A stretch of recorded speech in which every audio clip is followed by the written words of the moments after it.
Assalamualaikum warahmatullahi wabarakatuh. Hai anak-anak, selamat pagi. Apa kabar kalian hari ini? Semoga kalian selalu dalam keadaan sehat walafiat dan berada dalam lindungan Allah Subhanahu wa taala. Oke, sebelum kita mulai belajar hari ini, ada baiknya kita berdoa terlebih dahulu. Oke, kita berdoa sebelum belajar.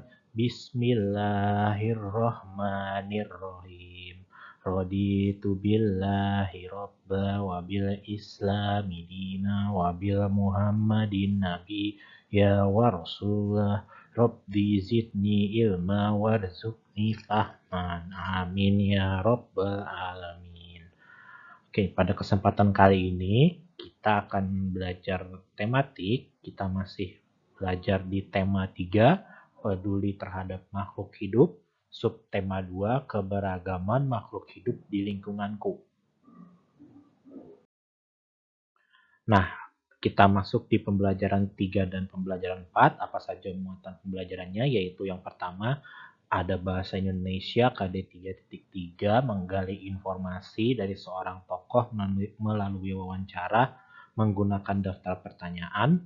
Yang kedua, ada IPA KD 3.1 memahami hubungan antara bentuk dan fungsi bagian tubuh hewan dan tumbuhan. Dan yang ketiga ada PPKN KD 3.2 mengidentifikasi pelaksanaan hak dan kewajiban sebagai warga masyarakat dalam kehidupan sehari-hari. Nah, untuk tujuan pembelajarannya, yang pertama siswa mampu menjelaskan manfaat bagian-bagian tubuh hewan. Yang kedua, siswa mampu membuat daftar pertanyaan wawancara dengan kosakata yang baik dan bahasa yang benar. Dan yang ketiga, siswa dapat mengidentifikasi dampak dari perburuan hewan langka. Yang keempat, siswa dapat membuat pertanyaan wawancara yang baik. Oke, langsung saja kita masuk di pembelajaran yang ketiga. Ini muatan IPA KD 3.1 dan 4.1, yaitu bagian-bagian tubuh hewan dan fungsinya. Nah, seperti yang kita lihat pada gambar berikut ini adalah tubuh hewan, yaitu ikan. Nah, hewan ikan ini memiliki berbagai bagian-bagian tubuh. Yang pertama ada sisik, fungsinya yaitu sebagai pelindung tubuh. Lalu, ikan juga memiliki badan yang ramping sehingga memudahkan ikan untuk bergerak di dalam air. Lalu yang selanjutnya ada ekor, fungsinya untuk membantu pergerakan ikan di air atau pergerakan ketika ikan berenang. Dan yang selanjutnya mata, yaitu berfungsi untuk melihat lingkungan di sekitarnya. Lalu yang selanjutnya ada insang, fungsinya adalah alat pernafasan untuk ikan, yaitu fungsinya sebagai alat bernafas. Dan yang terakhir ada sirip. Nah, fungsinya yaitu untuk berenang. Nah, yang selanjutnya ada bagian tubuh kucing. Yang pertama, telinga, fungsinya untuk mendengar. Lalu mata untuk melihat keadaan sekitar atau objek di sekitar kucing. Lalu hidung untuk mencium bau-bauan atau bebauan. Dan rambut gunanya untuk menutupi tubuhnya.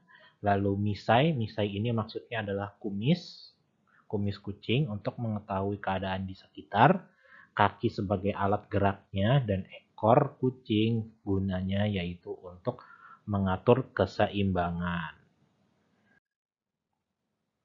Oke, lanjut, kita masih di pembelajaran yang ketiga, yaitu kita masuk di muatan bahasa Indonesia KD 3.3 dan 4.3, yaitu tentang daftar pertanyaan wawancara. Nah, pertanyaan yang diajukan kepada seorang narasumber harus sesuai dengan topik wawancara.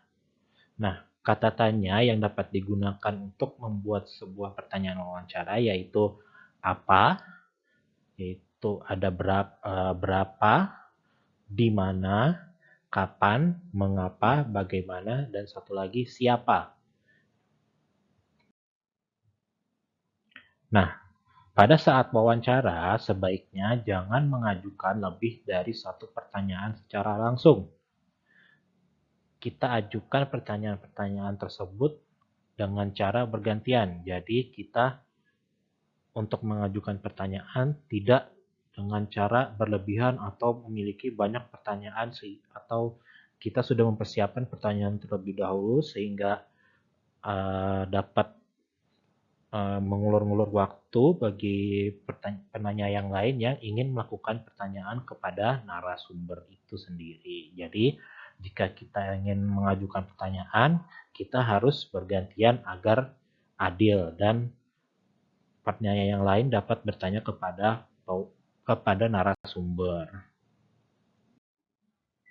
Nah, berikut ini adalah contoh mengajukan pertanyaan-pertanyaan secara bergantian.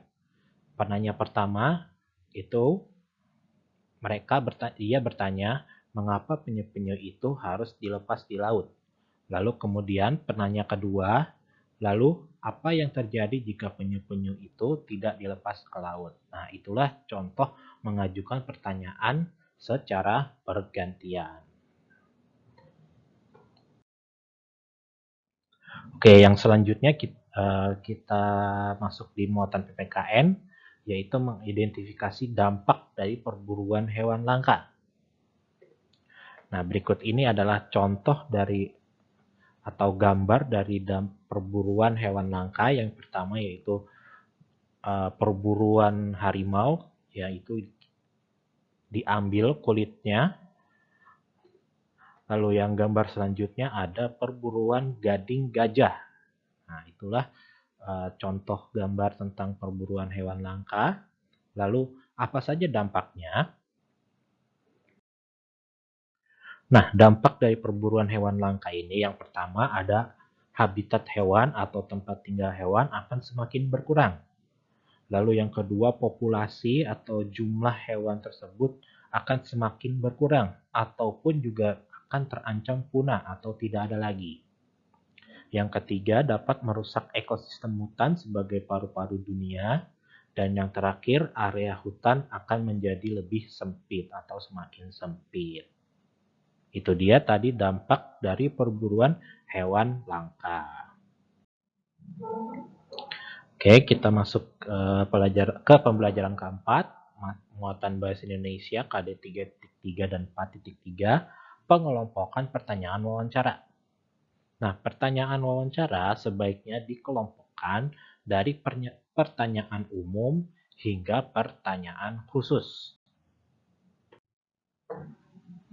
Nah, pengelompokan ini, yaitu pengelompokan pertanyaan wawancara, tujuannya yaitu agar narasumber mudah untuk diarahkan dalam memberikan penjelasan secara rinci.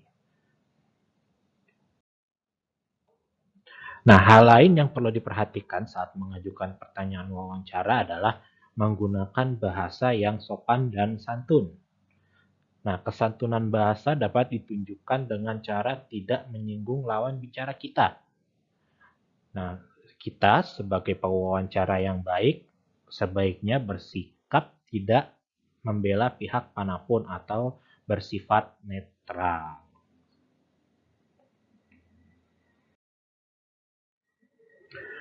Oke, untuk tugas tematik kalian hari ini yaitu mengerjakan buku tematik 4C halaman 57 sampai 58. Kalian kerjakan nomor 1A dan B dan nomor 3. Lalu masih di buku yang sama, tugas kedua yaitu buku tematik 4C halaman 64. Kalian kerjakan nomor 2 dan nomor 3. Kalian kerjakan di buku tulis tematik kalian dengan menggunakan tulisan yang rapi dan baik.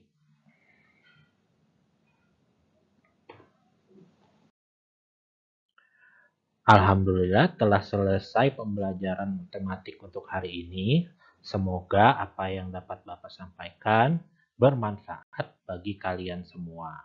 Kurang lebihnya Bapak mohon maaf. Sekian dari Bapak. Wassalamualaikum warahmatullahi wabarakatuh.